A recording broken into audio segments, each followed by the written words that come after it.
خيركم من تعلم القرآن وعلمه، تم میں بہترین شخص وہ ہے جو قرآن سیکھے اور سکھائے۔ السلام علیکم ورحمۃ اللہ وبرکاتہ۔ الحمد للہ رب العالمین والعاقبۃ للمتقین والصلاة والسلام علی سید الانبیاء والمرسلین، اما بعد فاعوذ باللہ من الشیطان الرجیم، بسم اللہ الرحمن الرحیم۔ امید ہے کہ انشاءاللہ تعالی تمام اسٹوڈنٹس بخیر و عافیت ہوں گی اور ایمان کی بہترین حالتوں میں ہوں گی انشاءاللہ، اور آج کی کلاس کے لیے تیار ہوں گی۔ اس سے پہلے ہم آیت نمبر 150 تک پڑھ چکے ہیں الحمدللہ سورۃ البقرہ کی۔ آج ہم اس سے آنورڈز اسٹارٹ کرتے ہیں۔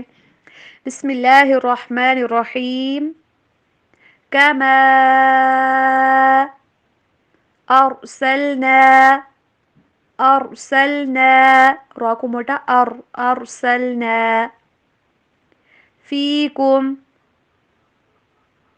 رسولا منکم، من کے اوپر اخفا، منکم، کم کے اوپر آپ نے غنہ نہیں کرنا، اور جب میں پڑھاتی ہوں آپ اونچی آواز میں پریکٹس کیا کریں، ٹھیک ہے، تاکہ آپ آس پاس کی چیزوں کو بھی گواہ بنائیں۔ رسولا منکم یتلو علیکم آیاتنا ویزکیکم وَيُعَلِّمُكُمُ الْكِتَابَ وَالْحِكْمَةَ وَيُعَلِّمُكُم، یہاں پہ غنہ، مَا لَمْ تَكُونُوا تَعْلَمُونَ فَاذْكُرُونِي أَذْكُرْكُمْ وَاشْكُرُوا لِي وَلَا تَكْفُرُونَ وَاشْكُرُوا لِي وَلَا تَكْفُرُونَ۔ اب ہم دیکھتے ہیں ٹرانسلیشن۔ بسم اللہ الرحمن الرحیم۔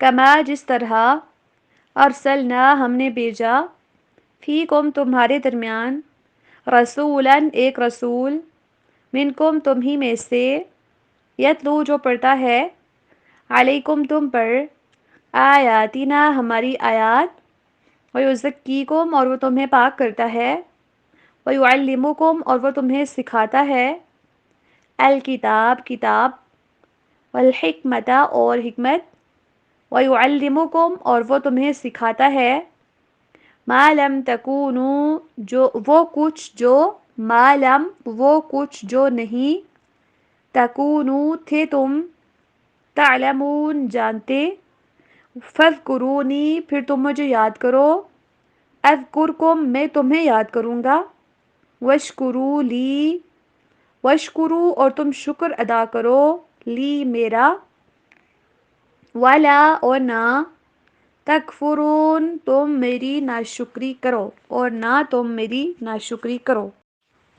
جس سے کہ پہلے اس رکوع کے اندر ہم نے دیکھا کہ اللہ تعالیٰ نے قبلے کی تبدیلی کا حکم دیا، اور یہ بھی ساتھ میں یقین دہانی کروائی کہ آپ نے، یہ آپ کی طرف حق آ چکا ہے، آپ نے اسی طرف اپنا چہرہ کرنا ہے۔ جو ظالم لوگ ہوں گے نا، وہ تمہارے اوپر اعتراضات اٹھاتے رہیں گے، لیکن فلا تخشوہم واخشونی، تم نے ان سے نہیں ڈرنا بلکہ مجھ سے ڈرنا ہے، تاکہ میں تمہارے اوپر اپنی نعمت کو تمام کروں اور تم ہدایت یافتہ ہو جاؤ۔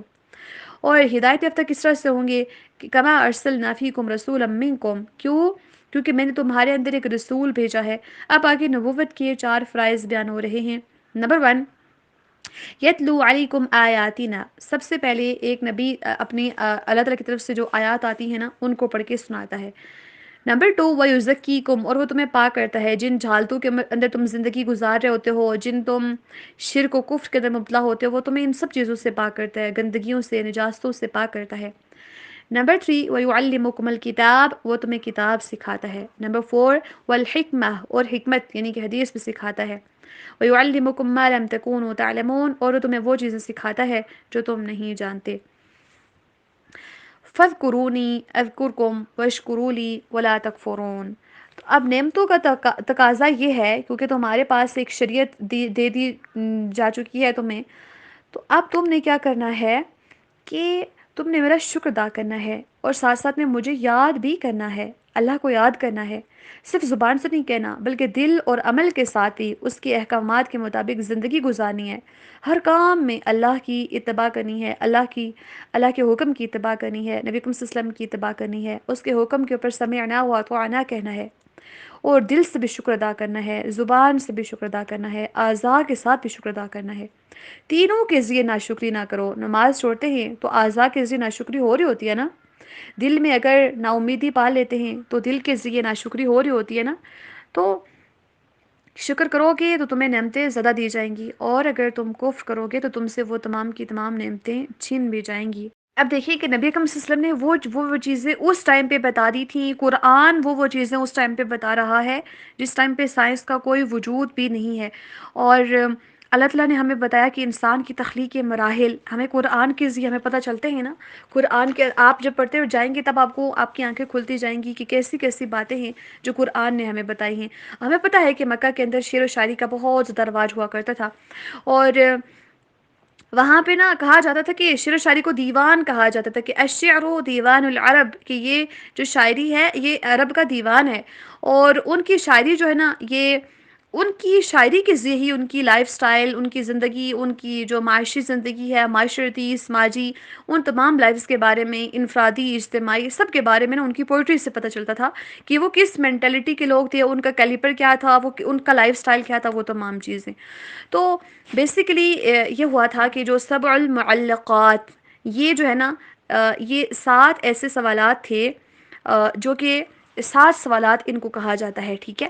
اب ہوا یوں تھا کہ 7 اس قسم کے سوالات تھے جن کی کتابیں ان لوگوں نے، عرب کے لوگوں نے لکھ کرنا ان کے اوپر پھر سونے کے پانی کے ساتھ ان کو لکھا ہوا تھا، اور بیسیکلی وہ ان 7 سوالات کو اپنی شریعت سمجھتے تھے۔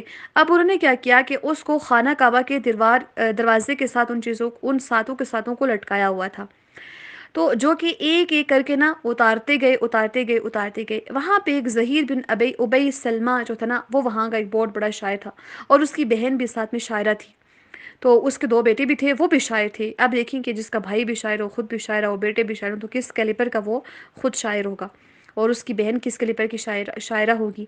تو وہ کہتی تھی نا کہ کسی کے اندر یہ طاقت نہیں ہے کہ وہ میرے بھائی کے مقابلے میں کوئی بھی کلام پیش کر سکے، یا میرے بھائی کے کلام کو یہاں سے اتار کر پھینک سکے، صرف اس کا کلام جو ہے نا وہ ابھی تک اس کے خانہ کعبہ کے دروازے کے ساتھ انہوں نے ابھی تک لٹکایا ہوا تھا۔ تو جب آیت الکرسی اور پھر اس کے بعد سورہ کوثر اس نے سنی نا، اسپیشلی جب اس نے سورہ کوثر سنی، اور ساتھ میں سورہ یاسین کی جو آیات ہیں جن کے اندر اللہ تعالیٰ نے فرمایا نا کہ کیا تم دیکھتے نہیں ہو کہ ہم نے تمہیں ایک نطفے سے پیدا کیا، فَإِذَا هُوَ خَصِيمٌ مُّبِينٌ، تو وہ سوچ میں پڑ گئی کہ آج تک میرے بھائی سمیت جتنے بھی شعراء ہیں نا، انہوں نے تو انسان کی شان کو بتایا ہے، ان کی اس کو مزید بلند کرنے کی کوشش کی ہے، اور اس کو بڑھا چڑھا کر بیان کیا ہے، کیونکہ وہ محبوبہ کے اوپر اور اس طرح کی چیزوں کے اوپر شاعری کرتے تھے، تو obviously اس کو پھر بڑھا چڑھا کے پیش کیا کرتے تھے۔ تو اس نے کہا کہ یہ پہلا کلام ہے، یعنی کہ قرآن مجید کے بارے میں، حالانکہ نبی اکرم صلی اللہ علیہ وسلم شاعر نہیں ہیں، بلکہ نعوذ باللہ ان کو شاعر بالکل بھی نہیں کہنا، بلکہ اللہ تعالیٰ کا کلام ہے، بٹ اس نے کہا کہ یہ پہلا کلام ہے جس نے انسان کو اس کی اصلیت بتائی ہے۔ تو یہ سن کر اس نے خود نہ اپنے بھائی کا جو دیوان کعبہ کے ساتھ اس کے دروازے سے معلق تھا، اس کو جا کے خود اتار دیا۔ سبحان اللہ۔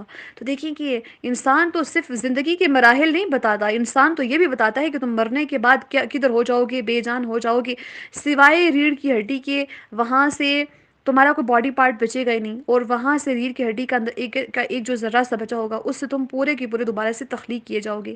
جنت، جہنم، فرشتے اور عالم، کتنے سارے عالم ہیں جو کہ جن کے بارے میں ہمیں کچھ معلوم نہیں۔ اب جنات ہمیں نظر نہیں آ رہی، بہت سی ایسی چیزیں ہیں جو کہ ہم سے مخفی ہیں، لیکن وہ کنٹینیوسلی ہمیں دیکھ رہی ہوتی ہیں۔ بہت سی ایسی مخلوق ہے جو ہمیں دیکھ رہی ہوتی ہے لیکن ہم اس کو نہیں دیکھ رہے ہوتے۔ کتنے ساری کائنات کے اندر گلیشیئرز ہیں، زمین کے اندر کتنی ساری مخلوقات ہے، اس یونیورس کے اندر، اوپر پھر آسمانوں کے اوپر کیسی کیسی گلیکسیز ہیں، کیسے کیسے سٹارز ہیں، کسی کو کچھ علم نہیں۔ اور قرآن ہمیں بہت ساری چیزوں کے بارے میں بتاتا ہے، بہت ساری ایسی مخلوق ہے جس کے بارے میں بتاتا ہے قرآن، ایسی پرانی ہسٹری بتاتا ہے قرآن، پرانے لوگوں کے بارے میں بتاتا ہے کہ وہ کیسے کیسے ہوتے تھے۔ تو قرآن ایسی چیزوں کی تعلیم دیتا ہے جو کہ انسان پہلے سے نہیں جانتا تھا. تو تم کیا کرو، فذکرنی اذکرکم واشکروا لی ولا تکفرون، تم میرا شکر ادا کرو، میری ناشکری نہ کرو. تو اللہ تعالیٰ سے دعا ہے کہ اللہ سبحانہ تعالیٰ ہم سب کو اپنے شکر گزار بندوں میں شامل ہونے کی توفیق عطا فرمائے اور ہمیں ناشکری سے بچا لیں، اور اللہ تعالیٰ ہمیں کثرت سے اپنے آپ کو یاد کرنے کی توفیق عطا فرمائے. اور اللہ کی یاد میں ہی ایک یہ کلاس، ایک یہ جو مجلس ہے یہ بھی رکھی جاتی ہے الحمدللہ. آج کتنا ہی. ربنا تقبل منا انك انت السميع العليم، سبحانك اللهم وبحمدك اشهد ان لا اله الا انت استغفرك واتوب اليك. السلام علیکم.